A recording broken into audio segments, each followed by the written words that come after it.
शिक्षा चिकित्सा भरपूर रोजगार है, उज्जवल भविष्य का यही तो मूल आधार है। विकास हो रहा है, उत्थान हो रहा है, प्रगति का द्वार खुला है, दशा दिशा भी बदल रहा है। विकास की नई गाथा लिख रहा है झारखंड, हमारा झारखंड, उभरता झारखंड, हमारा झारखंड, उभरता झारखंड। कहते हैं कि हाथों में अगर हुनर हो तो किसी का मोहताज रहने की ज़रूरत नहीं है, और कुछ ऐसा ही कर दिखाया है ओरमांझी की डहू गांव की महिलाओं ने। मेरे सामने जो भी आप कलाकृति देख रहे हैं वह यहाँ की स्थानीय महिलाओं ने अपने हाथों से बनाया है।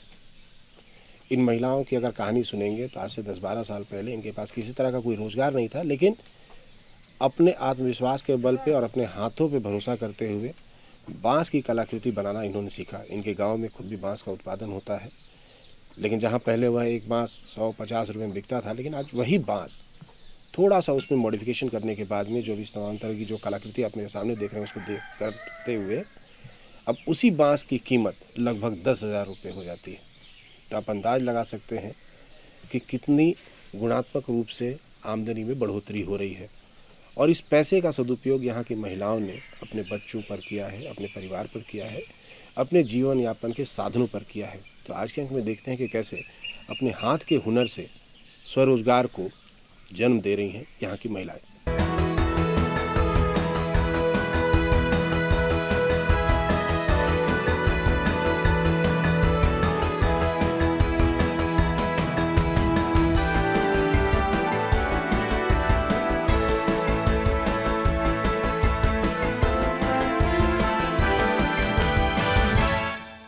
झारखंड प्रदेश में प्राकृतिक संस्थानों को कलाकृतियों में पिरोने का काम यहाँ के मूल निवासी जमाने से करते चले आ रहे हैं। वो मिट्टी हो या घास या फिर जंगलों में मौजूद बांस के पेड़, इन सब से यहाँ के लोगों ने उत्कृष्ट कलाकृतियाँ बनाई हैं।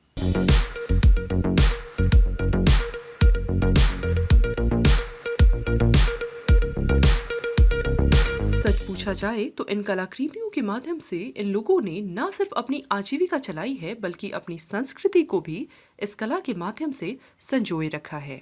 रांची जिले के ओरमांझी प्रखंड के डहू ग्राम के लोगों में बांस की कलाकृतियां बनाने का हुनर जमाने से रहा है, लेकिन इनकी कला आज के जमाने की कलाकृतियों के सामने दम तोड़ती नजर आ रही है। इसके पीछे का मुख्य कारण यह है कि यहाँ के लोगों ने अपनी सरलता तथा ज्ञान के अभाव में अपनी कला का व्यवसायीकरण करना नहीं सीखा। ये लोग हुनरमंद तो हैं पर बिखरे हुए हैं। अतः ऐसे में JSLPS अर्थात Jharkhand state livelihood promotion society यहाँ के लोगों को संगठित कर तथा उन्हें प्रशिक्षित कर उनकी कलाओं को व्यापक रूप देने का प्रयास कर रही है। ये उन्हें पारंपरिक विधि को छोड़कर कलाओं का आधुनिकीकरण करना सिखा रही है। इसकी मदद से खासकर यहाँ की महिलाएं आर्थिक और सामाजिक रूप से सशक्त होती जा रही हैं और समृद्धि की ओर बढ़ रही हैं। जब हम यहाँ पे आए थे JSLPS में, तो उस समय हमारा काम था कि सभी गांव में घूम करके पता करना कि यहाँ पे किस किस तरह का दीदी लोग जो है काम करती है, चाहे उसमें वो बांस का काम हो, चाहे बढ़ी का काम हो, चाहे घड़ा बनाने का काम हो। इस तरह करके हम लोग एक बार सर्वे किए थे, तो उसमें यही निकल करके आया था कि जो बांस का यहाँ काम होता है वो बड़े पैमाने पे और अच्छा होता है।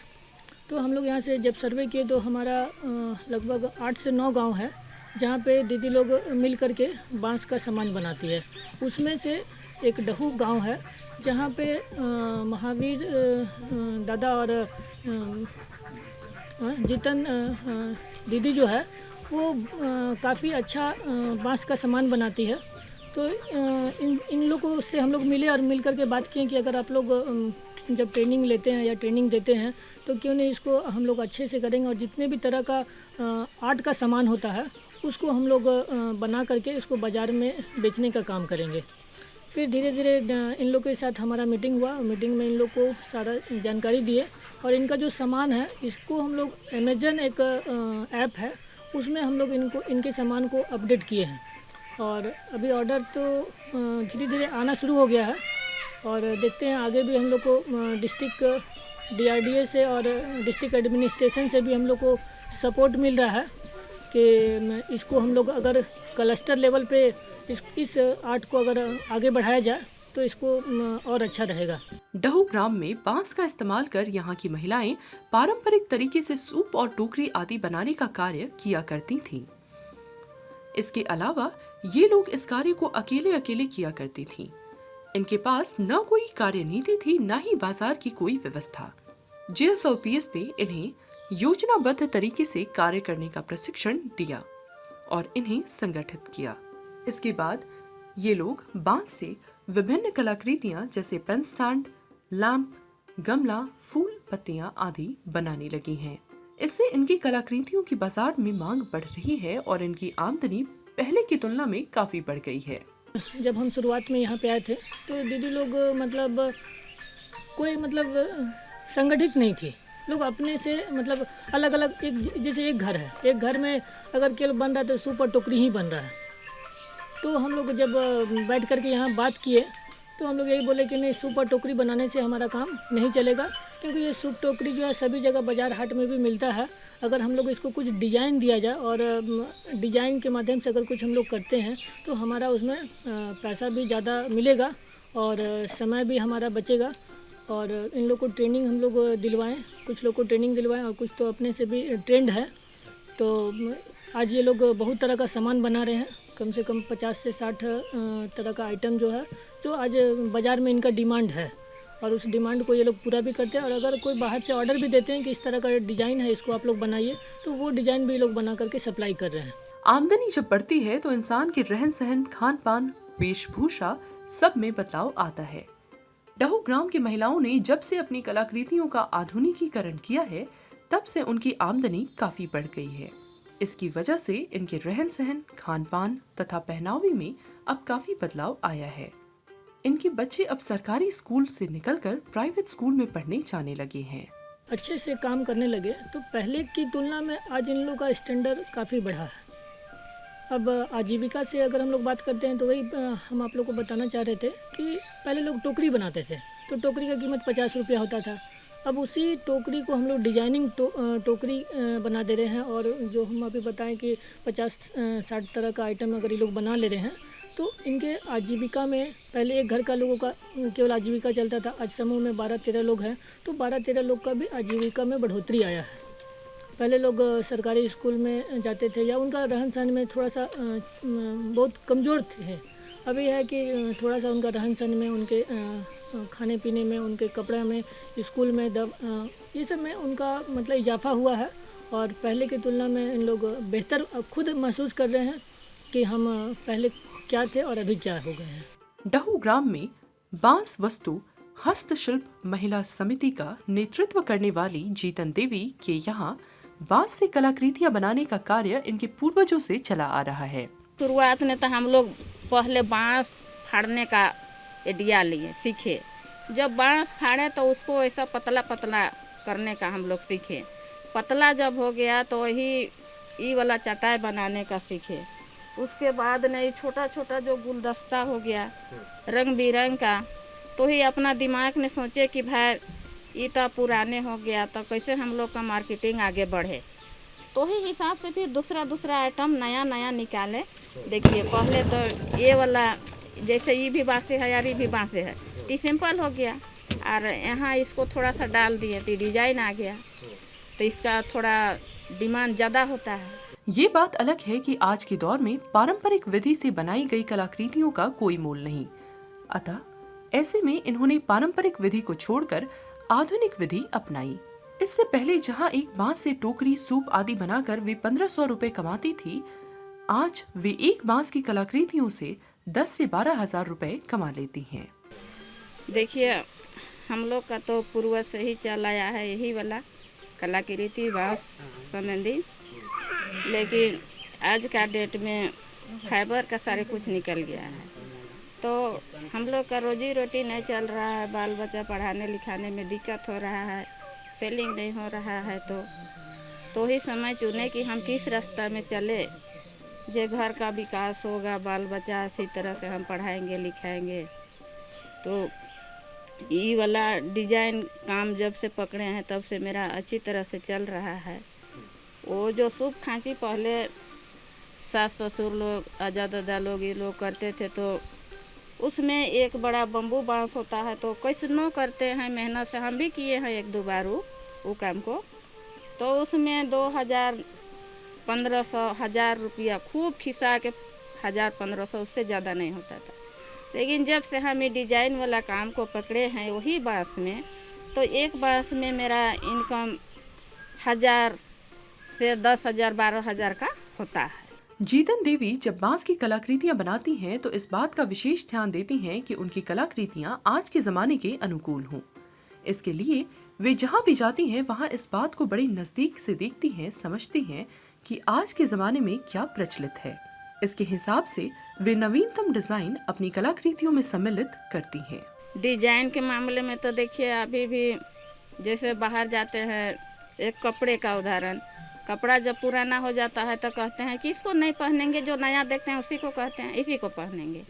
तो ही हिसाब से जैसा हम लोग बाहर जाते हैं तो देखते हैं कि मांग, जैसे आज तो अब हम भी बुजुर्ग हो गए, लड़की लोग अभी लड़का लड़की लोग नए हैं, तो वो लोग को जैसा वो लोग का मांग है घर सजाने के लिए या और कुछ के लिए, तो ही हिसाब से हम लोग डिजाइन नया नया करते रहते हैं। जीतन देवी, जिनकी इस हुनर से पहले आमदनी नगण्य थी, आज अपनी कलाकृतियों का आधुनिकीकरण कर वे महीने में 15 से 20 हजार रुपए आराम से कमा लेती हैं। इस आमदनी से वे अपने परिवार को सहयोग करती हैं। वे बताती हैं कि इस महिला समिति में आज हर महिला लगभग 8 से 10 हजार रुपए महीने की आमदनी कर लेती है। घर बैठे कमा लेते हैं 15 से 20 हजार तक। पैसा का उपयोग वही बाल बच्चा पढ़ाई लिखाई कपड़ा लता करवाने का, तो इधर देखिए लॉकडाउन से तो नहीं हो रहा है, लॉकडाउन से नहीं हो रहा है, लेकिन घर बैठे भी लोग खरीद बिक्री हो रहा है। तो जैसा होता है वैसा दीदी लोग को भी महीना में, जैसे रेगुलर सभी दीदी लोग बैठ के करते हैं, तो महीना में वो लोग को भी 8 से 9 हजार तक हर दीदी को आमदनी हो जाता है। जीतन देवी एक अनुभवी महिला हैं। उन्होंने अपनी जिंदगी में बहुत उतार चढ़ाव देखे हैं। वे बताती हैं कि आज की तारीख में हर महिला के पास हुनर होना बहुत ही आवश्यक है। इससे वे स्वावलंबी बन सकती हैं तथा उन्हें पैसों के लिए किसी के मोहताज होने की जरूरत नहीं पड़ेगी। बहुत जरूरी है, ये जरूरी है कि देखिए 1 रुपया का चलते अपना पति से मोहताज होना पड़ता है कि ये जी नहीं है शैम्पू दीजिए तो 5 रुपया शैम्पू लाएंगे। और अगर इसको हम अपना से करते हैं, अपना से बिजनेस कर रहे हैं, अपना से सेलिंग कर रहे हैं, मेरा हाथ में पर डे 150 आ रहा है, तो हमको वो मोहताज नहीं होना पड़ता। डहू ग्राम की लक्ष्मती देवी भी पिछले 10 से 12 सालों से बांस से टोकरी, सूप आदि बनाने के कार्य से जुड़ी हुई हैं। पहले इससे इनकी आमदनी नगण्य थी। जब से इन्होंने आधुनिक कलाकृतियां बनाना सीखी हैं, तब से इनकी आमदनी बढ़ गई है। आज वो एक बांस से बनाई गई कलाकृतियों से लगभग 10,000 रुपए तक की आमदनी कर लेती हैं। इस आमदनी से उन्होंने घर बनवाए हैं, अपने बच्चों को पढ़ा रही हैं तथा अपना रहन सहन ऊंचा कर रही हैं। मेरा शादी हुआ तब से यहाँ आए ना, उस समय से जुड़े हैं। अच्छा, हो गया 10-12 साल। 10-12 साल। हाँ, जानते थे सूप खांसी सब बनाते हैं तो उससे नहीं होता था फायदा। अच्छा, इसको कर रहे हैं तो थोड़ा फायदा हो रहा है। इसमें घर से भी बिक जाता है, लेने का भी जरूरत नहीं है, घर से भी मांग होता है, आके ले जाते हैं लोग। इस सबसे फायदा है। इससे एक ही गो बांस में 10 से 8 से 10 हजार होता है पैसा। पहले तो को नहीं बचता था। अच्छा, अभी तो बचता है, बच्चा सबको पढ़ा रहे हैं, खर्चा पानी चला रहे हैं, कपड़ा लता घर द्वार भी बना लिए अच्छा से। मुनेश्वरी देवी इसी तरह इन महिलाओं को देखकर इस कार्य से जुड़ी हैं। पहले इनके पास आमदनी का कोई जरिया नहीं था, लेकिन इस कार्य से जुड़ने के बाद इनकी आमदनी शुरू हो गई है और वे अपने परिवार की मदद भी करने लगी हैं। यहीं पे दीदी सब काम करती थी तो देखते थे, इसी के साथ में तो बोले कि दीदी हम लोग को भी जुड़ाइए, यहाँ हम भी काम करेंगे। तो बाद में दीदी सब बोली कि जुड़ जाइए, और जुड़े और भी काम करने लगे। हाँ, बच्चों का पढ़ाई उढ़ाई फीस उस लगता है, घर का राशन पानी लाते हैं। ज्योति कुमारी के हाथों में भी आज प्रशिक्षण के बाद बांस की कलाकृतियां बनाने का हुनर आ गया है। उन्होंने अपने परिवार का हाथ बटाने के लिए आमदनी का ये रास्ता चुना है। इससे जुड़ने से पहले जहां ये बेरोजगार थी, आज इससे जुड़कर ये स्वावलंबी बन गई हैं। अब वो अपने परिवार के खर्च में अपना योगदान देने लगी हैं। पहले से सब थे, ये दीदी और वो भैया है, वो हम लोग तो बाद में सीखे हैं यही सबके द्वारा। पहले से सब ट्रेनिंग ले चुके थे, बाद में हम लोग ये सबके साथ में सीखे हैं, हम लोग को भी सिखा है। अब एक आदमी से घर नहीं न चल पाता था, इसीलिए सोचे कि अगर घर बैठे कुछ काम कर लेते हैं तो अच्छा बात है। इससे पहले नहीं आता था, यही अभी है जो अब हम लोग सब मिल के कर रहे हैं, तो इसी को अब जानते हैं। हम लोग काम में यही सब बनता है, हम लोग का टोकरी हो गया, ये गुलदस्ता वगैरह। वैसा तो हर रोज़ नहीं बनाते हैं, जैसे ऑर्डर आ गया तो जल्दी जल्दी में सबको को फिर बनाना पड़ता है। अभी के समय में तो सभी को ये बहुत ज़रूरी हो गया है। स्कूल में बच्चा सब पढ़ने के लिए पढ़ाई, और एक आदमी से जब घर नहीं चलने लगता है तो आजकल पढ़ाई लिखाई, यहाँ तक कि राशन पानी का भी यानी कि महंगा ज़्यादा होते जा रहा है ना, तो करना ज़रूरी हो गया है। लगभग सभी को होना चाहिए। तो हम लोग का ग्रुप में हम लोग 10-11 हैं, 11 सब मिलकर काम करते हैं। डहू ग्राम की सागो देवी भी उम्र के इस पड़ाव में अपनी पारंपरिक कलाकृतियों में नवीनता ला रही हैं। अब वे इससे अपनी आमदनी बढ़ाकर बाल बच्चों की परवरिश भी कर रही हैं। इकर पैसा से गरू ले लियो, एगो गाय ले लियो, छुआ पुता के खियाती, नाती ननन के पढ़ाती। इकरे पैसा से? हाँ, और कोई काम नहीं करत है ना। आज डहू ग्राम की महिलाएं बांस की कलाकृतियों से स्वावलंबी बनती जा रही हैं, तो उसमें महावीर महिला का बहुत बड़ा योगदान है। देखो यहाँ हम इनकर पूर्वज जमाने से कम 3-4 पीढ़ी पीछे से बांस का काम होते आलक रहे, जेकर में हम इनकर माँ बाप के देखत रही कि बांस का काम करे लायक है। तो उस टाइम में स्कूल पीरियड से कम उम्र 10 से 14 साल का एज में थोड़ा सा हम भी कोशिश कर ली कि हम भी कुछ करो। तो जब कोशिश कर ली तो छोटा छोटा पहले टोकरी बनावत रही। तो टोकरी बनाते रहे तो खुश लागत रहे कि भाई कम से कम अपन माँ बाप का कला के भी हम हाथ में लेवत थे। उसके बाद में जो है वो मैंने साथ में मार्केट ले जाते रहे हैं, तो कुछ 5 रुपया 10 रुपया ऐसे कम से कम 40 साल का पीछे की बात है। तो लाइन के पैसा देते रहे तो खुश लागत रहे। तो इसने धीरे धीरे जो है स्कूल समाज से ही हम ये काम के सीखते आले। इन्होंने ही इस क्षेत्र में महिला समिति की नींव रखी है और JSLPS की मदद से यहाँ की महिलाओं को आत्मनिर्भर बनाने में उनकी मदद की है। महिला मन के जोड़े कर काम ये होला कि ट्रेनिंग जब हम ले ली, उकर बाद में हम कुछ पहले से भी ब्लॉक से जुड़ल रहे, तो हुआ कर जे अब एलियो मैडम जो है तो संपर्क हो गया, तो कहलक कि महावीर से काम ऐसा करो, इके जो है महिला ग्रुप में एक समिति बनाओ और समिति के माध्यम से महिला के जागरूक करो। उकरे बीच में JSLPS जो मुकेश सर अभियान है, तो इकर भी काफ़ी योगदान है। इकर योगदान ये है कि सरस मेला ला गेल या कहीं भी किसी तरह का प्रोग्राम है, ये हम इनके महिला ग्रुप के फुल कोऑपरेट दवाना। इनके प्रयासों से यहाँ की महिलाएं अब पूरी तरह से बदल गई हैं। यहाँ की महिलाओं के पास कल तक आमदनी का कोई जरिया नहीं था। थोड़े से पैसों के लिए भी उन्हें अपने पति या पिता पर निर्भर रहना पड़ता था। अब यहाँ की महिलाएं बांस की कलाकृतियों से अपनी आमदनी बढ़ाकर अपने पैरों पर खड़ी हो रही हैं तथा गृहस्थी चलाने में अपने परिवार की मदद करने लगी हैं। देखो महिला मन में तो बदलाव अलग है, क्योंकि बैठ के विचार जब पुराना विचारधारा के जब ख़त्म करे के रहे, तो ख़त्म करते हुए कि ससुर के आसरा करो या अपन आदमी के भरोसा, तो उसमें बदलाव जे अभी खाली टाइम जो है तो वो महिला सबके ये सब जुड़ल से बदलाव अलग है। जैसे अभी दीदी मन कुछ बोलना है कि पति कर भरोसा कि कब आवा, तो ओकर से शैम्पू मांगा पैसा ले, तो वो कहे का मौका नहीं मिला था। बांस की कलाकृतियों से डहू ग्राम की महिलाओं में ही सिर्फ बदलाव नहीं आया, बल्कि इससे डहू ग्राम की भी छवि बदली है। इसकी पहचान अब देश विदेश में भी होने लगी है। इन कलाकृतियों के माध्यम से डहू ग्राम अब अंधेरों से रोशनी की तरफ बढ़ने लगा है। बिल्कुल पहचान बदलक है। देखो 2018 में भारत सरकार कर तरफ से कौशल विकास करे का फंक्शन रहे, एक प्रोग्राम रहे, जेकर में हम इनकर झारक्राफ्ट तरफ से 2 झारखंड कर पहचान करता हमरिन रहे। एक सोहरा पेंटिंग उकर में काफ़ी अच्छा लागल कि एक झारखंड कर एक वर्माजी डहू कर दिल्ली में जाके प्रदर्शन करल और पूरा आदमी न्यूज से देखल। दूसरा बात यह है कि चाइना के साथ 2021 अक्टूबर 12 से ऑनलाइन से हमिन जो है एक डिजाइन प्रोग्राम दिली, तो उकर से भी चाइना और इंडिया ये झारखंड कहूँ एक संपर्क तो बढ़ल, इतना बड़ा एक पहचान बढ़ल, तो उसे भी काफ़ी खुश है संपर्क से। कला में बहुत शक्ति होती है। हुनर किसी को भूखे पेट नहीं सोने देता। इसमें इतनी क्षमता होती है कि वे इंसानों को बुलंदियों तक पहुंचा सकती है।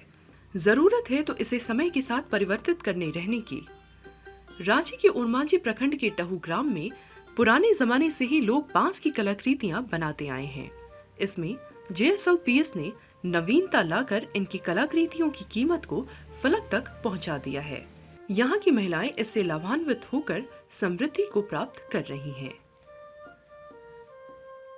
बांस है, जब यह अपने स्वरूप को बदलता है और एक नए स्वरूप को प्राप्त करता है, जिससे कि इसके बनाने वाले को आर्थिक रूप से मदद मिलती है, तो कितनी बड़ी बात होती है। घर के आंगन में इस तरह का स्वरोजगार यहाँ की महिलाओं को न सिर्फ आत्मविश्वास में बढ़ोतरी दे रहा है, बल्कि उनको आर्थिक रूप से सशक्त भी कर रहा है और स्वाभिमान भी जगा रहा है। तो आज के अंक में इतना ही। अगले अंक में फिर मुलाकात करेंगे। तब तक के लिए इजाज़त दीजिए। नमस्कार, जोहार। विकास की नई गाथा लिख रहा है झारखंड, हमारा झारखंड, उभरता झारखंड, हमारा झारखंड, उभरता झारखंड।